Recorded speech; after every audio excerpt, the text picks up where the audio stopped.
Modal untuk mengancammu. Bab 100. Raihan, kamu masih belum cukup menghancurkanku. Sebenarnya, kamu mau aku bagaimana baru lepas tangan? Kamu iblis, kamu binatang. Yuki berteriak dan menangis, mengeluarkan seluruh kecemasan dan kesedihannya. Semua ini gara-gara Raihan. Jika bukan karena menghindari dia kemana-mana, mungkin bayinya akan dilahirkan dengan sehat. Jika dia tidak kejam seperti dulu, mungkin ayahnya masih hidup dan hidup sehat. Semua gara-gara Raihan. Hidup Yuki semenjak bertemu dia menjadi kacau dan berantakan. Mendengar tuduhan dan amarah Yuki, Raihan juga tidak bisa menahan emosi dalam diri. Perempuan ini kenapa tidak tahu baik dan buruk? Dia menarik rambut Yuki dan mendekatkan wajahnya sambil berkata, "Yuki, jangan lupa, kamu belum menyelesaikan kontrak kekasih gelap." Yuki menangis hingga seluruh wajah dipenuhi air mata. Sepasang mata besarnya menatap Raihan. "Lalu kamu, apakah sudah menepati perjanjian? Kamu harus bertanggung jawab atas kematian ayahku." "Loh, Michael sudah meninggal?" Raihan sedikit terkejut. Kemudian tidak lagi memikirkannya lebih jauh. Kedua mata yang keras kepala menatap Yuki. "Mau menepati atau tidak, itu adalah urusanku, dan kamu harus menyelesaikan kontrak itu." "Apa-apaan ini? Kenapa begitu ribut?" Tiba-tiba kakek Raihan berjalan masuk, dibantu dengan tongkat di tangan. Di samping ada seorang ibu asuh yang sedang menggendong bayi, berjalan memasuki ruang tamu. Raihan selalu hormat kepada kakeknya. Tangannya dilepaskan dari rambut Yuki dan memanggil, "Kakek." Dan matanya segera tertuju kepada bayi yang digendong ibu asuh. Si kecil terbangun, matanya tertuju pada semua orang di sekitarnya. Yuki melihat bayi di pelukan ibu asuh itu, dalam hati tiba-tiba sakit. Tiba-tiba memikirkan bayinya yang telah meninggal. Terasa sakit yang menyayat hati. Ken dengan matanya yang besar dan terang melihat kemana-mana. Terlihat sungguh pintar. Yuki melihat anak itu, tiba-tiba timbul kasih ibu dari dalam hatinya. Kakek Raihan melihat mata Yuki tertuju pada anak itu. Dalam matanya terlihat kehangatan seorang ibu. Dalam hati timbul kesan baik terhadap perempuan dengan rambut berantakan dan wajah pucat kurus ini. Yang cinta dengan cucu putranya, pastilah perempuan baik. Ini adalah logika yang dibuat kakek Raihan sendiri. "Raihan, bagaimana ini?" Kakek Raihan berkata dengan tegas. "Kakek, ini adalah pacarku. Kemarin sempat menghilang, dan hari ini sudah berhasil ditemukan." Mendengar perkataannya, Yuki kaget dan mata terbelalak. Laki-laki ini mengatakan kebohongan dengan sungguh santai. "Pacar?"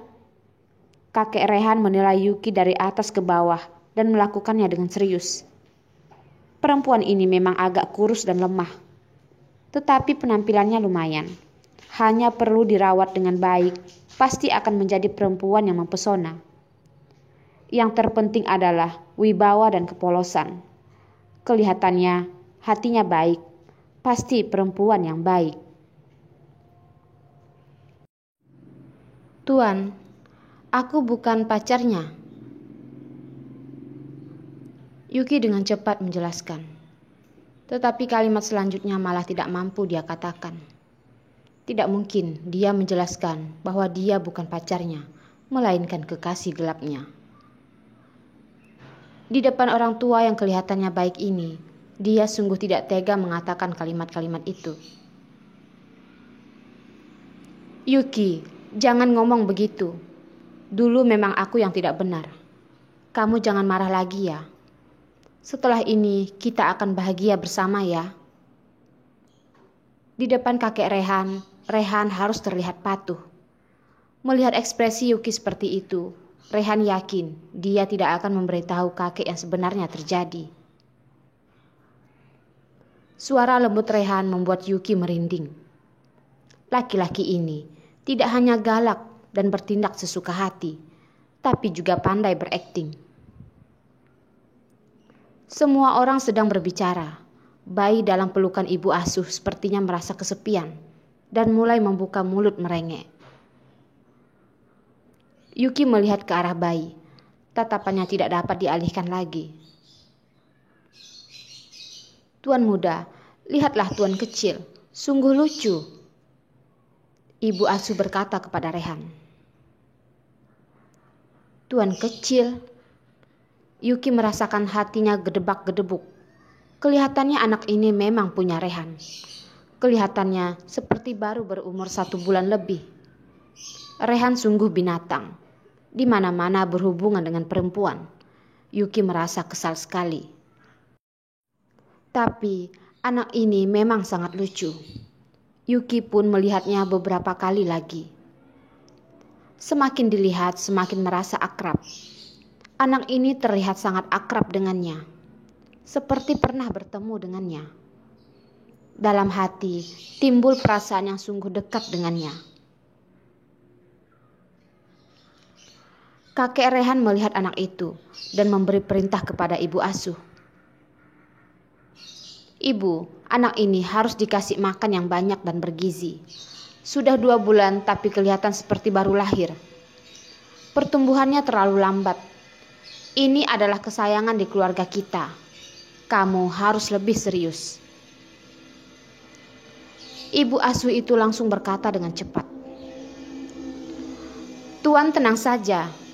Mungkin dulu anak ini kurang dirawat. Makanya sekurus ini. Aku pasti akan mengasuhnya dengan baik. Dan membuatnya gemuk dan putih. Mendengar perkataan kakek Rehan ke ibu asuh. Kebingungan Yuki spontan hilang. Ternyata ini anak laki-laki dan sudah berusia 2 bulan. Sedangkan bayinya perempuan. Dan jika masih hidup, sekarang dia berusia 1 bulan lebih. Melihat Yuki terus menatap anak itu, kakek Rehan berkata kepada ibu asuh. Tolong berikan kepada nona ini untuk digendong. Yuki terkejut dan matanya terbuka lebar. Serius? Kakek Rehan setuju dia menggendong si kecil. Yuki menjulurkan tangan dan menggendong anak itu. Sekali digendong, langsung rasanya tidak rela untuk melepasnya lagi. Mata bayi yang hitam terang terus melihatnya, menatap matanya dengan diam. Setelah tak berapa lama, bayi itu tersenyum kepada Yuki dan memperlihatkan gusi yang belum ditumbuhi gigi. Matanya seindah bulan. Yuki merasakan kasih ibu yang mendalam. Anak ini seperti berjodoh dengannya. Sekali melihatnya langsung terpikat. Meski bukan anak kandungnya, tetapi entah kenapa saat menggendongnya dia merasa hatinya sangat tenang. Timbul perasaan bahagia dari dalam hati. Mungkin dia terlalu merindukan putrinya.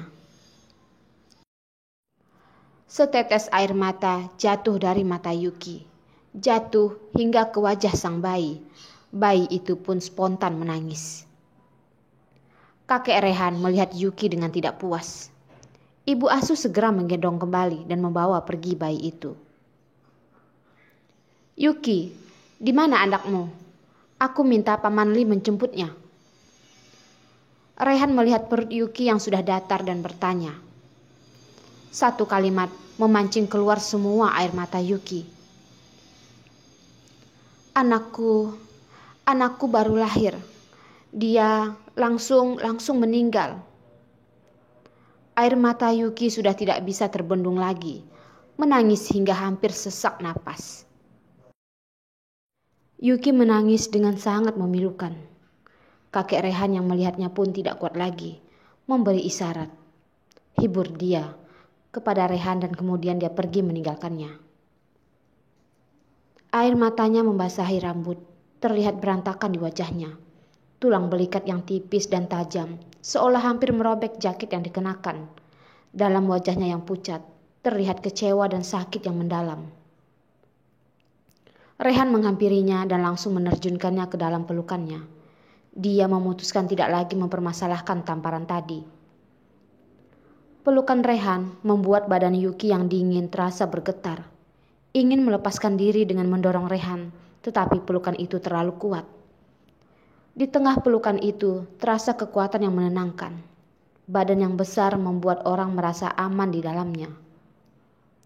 Yuki berhenti meronta, membiarkan Rehan memeluknya. Kemudian dia menangis dengan sangat keras. Kesedihan yang sudah ditahan begitu lama, dengan ini dilampiaskan semuanya tanpa tersisa. Yuki menangis sangat lama. Rehan juga terus memeluknya. Memeluknya dengan sangat lama. Tangan yang hangat menepuk bahunya. Yuki kelihatan capek setelah menangis lama. Beberapa hari ini tidak pernah istirahat dengan cukup. Dan pelan-pelan pun dia terlelap dalam pelukan Rehan. Rehan perlahan menggendong Yuki dan menuju lantai atas, membaringkannya di atas ranjangnya. Rehan adalah orang yang bersih. Jika tidak mandi, dia tidak akan sembarang baring di ranjang. Tetapi sekarang, dia membaringkan perempuan yang mengenakan jaket lusuh ke ranjangnya sendiri. Saat melepaskan sepatu Yuki, Rehan mengerutkan kening. Sebenarnya bagaimana kondisi kehidupan perempuan ini? Kenapa sepatu serobek ini masih saja belum diganti? Kemudian dia melihat jaket yang dipakai Yuki. Rehan mengerutkan alis dengan semakin kuat. Apa-apaan ini? Perempuannya terlihat begitu kumuh. Yuki tertidur pulas. Dia sudah sangat lama tidak merasakan tidur nyenyak. Rehan duduk di tepi ranjang dan melihat wajahnya, pucat dan kurus. Terlihat sangat lemah. Semua kesegaran yang ada padanya dulu sudah hilang. Yuki kini sudah kurus, pucat, sama sekali tidak seperti seleranya. Bagaimana bisa sekurus ini? Perempuannya tidak boleh kurus seperti ini. Rehan menggunakan tangan menunjuk pipi Yuki. Dalam hati merasa sedih dan menyimpulkan besok dia harus pergi membelikannya baju baru. Yuki tertidur dengan sangat nyenyak. Ketika bangun, langit sudah gelap. Di ranjangnya telah hidup lampu tidur dengan kamar yang wangi. Ini adalah kenyamanan dan ketenangan yang sudah lama tidak dia nikmati. Setelah perlahan sadar, Yuki baru ingat. Dirinya ada di rumah keluarga Rehan. Spontan, dia melihat sekelilingnya. Baguslah, tidak ada orang lain di kamar. Rehan juga tidak ada di kamar. Tidak, dia harus pergi. Dia harus pergi meninggalkan tempat ini. Sekarang dia tidak bergantung kepada Rehan. Dan dia tidak akan mau menjadi kekasih gelapnya lagi. Selesai memakai sepatu, dia berlari ke jendela dan melihat. Ini di lantai 2. Tetapi di samping jendela seperti ada sebuah pipa air. Dia bisa turun lewat pipa itu. Yuki memanjati jendela, bersiap-siap mendorong kaca jendela. Yuki! Suara keras terdengar membuat dia kaget dan bergetar. Seketika jatuh dari pegangan jendela. Rehan dengan ekspresi suram melihatnya. Mata yang tajam menatapnya hingga tidak bisa kemana-mana. Wah, cuaca sangat bagus ya. Bagaimana menurutmu, Rehan? Yuki melihat ekspresi Rehan. Berteriak pun tidak ada gunanya. Hanya bisa mencoba mengalihkan pembicaraan. Yuki, kamu jangan berpura-pura bodoh. Rehan menghampiri dan menyeretnya dan mendorongnya hingga terjatuh ke ranjang. Yuki, kamu jangan berpikir untuk kabur. Rehan berkata dengan galak. Kamu belum menyelesaikan kontrak kekasih gelap. Rehan, kamu jangan bermimpi ya. Aku tidak akan bergantung apa-apa lagi sekarang. Kamu tidak ada alasan untuk mengancamku lagi. Yuki melotot melihat Rehan, berkata dengan berani. Baiklah Yuki, aku mau lihat apakah aku sungguh tidak ada alasan untuk mengancammu. Dalam wajah Rehan terlihat senyum yang licik, dan dia perlahan mendekati perempuan itu.